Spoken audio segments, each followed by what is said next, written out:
Welcome back to a 2-minute drill. Today we're going to talk about using cameras in your final drill files to deliver to your client. So I don't usually use too many camera angles in my reel view.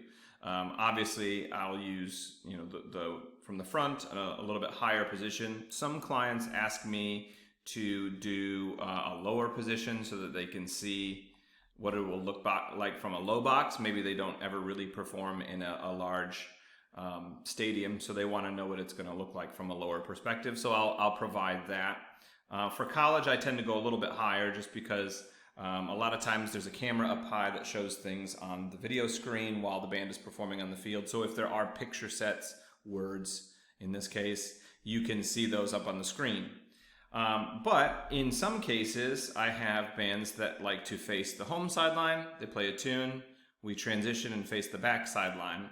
And that's where I use the camera angle. So I set my cameras when I write the tune. So this whole first tune here is to the front, and then the band does a transition, these 3 orange pages here, to the back.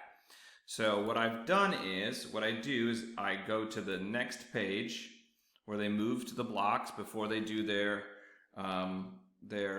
recycle move to the other side of the field.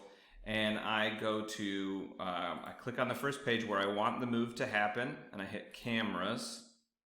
Or actually, no, you go and you click, you set it first. So I'll spin it around and set it how I want it to look when I'm animating. And then I go cameras, and then I say save camera's current location at preset, and then I use 2.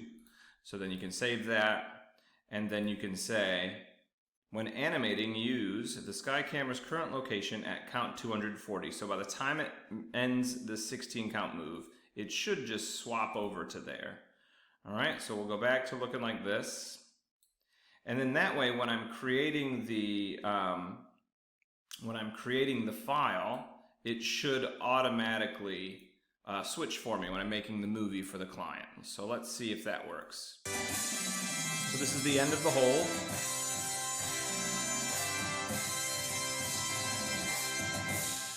And the band begins to transition.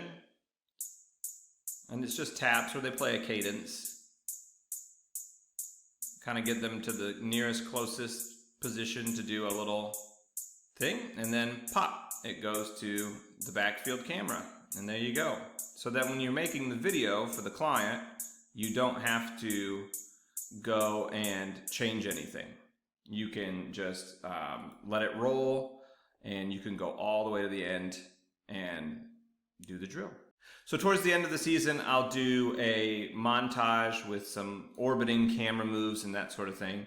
But as far as everyday writing and providing to a client a product, that's pretty much it. Just quick little camera movement to make sure that the client can see the drill from the front, from the home perspective, and then to the visitor perspective.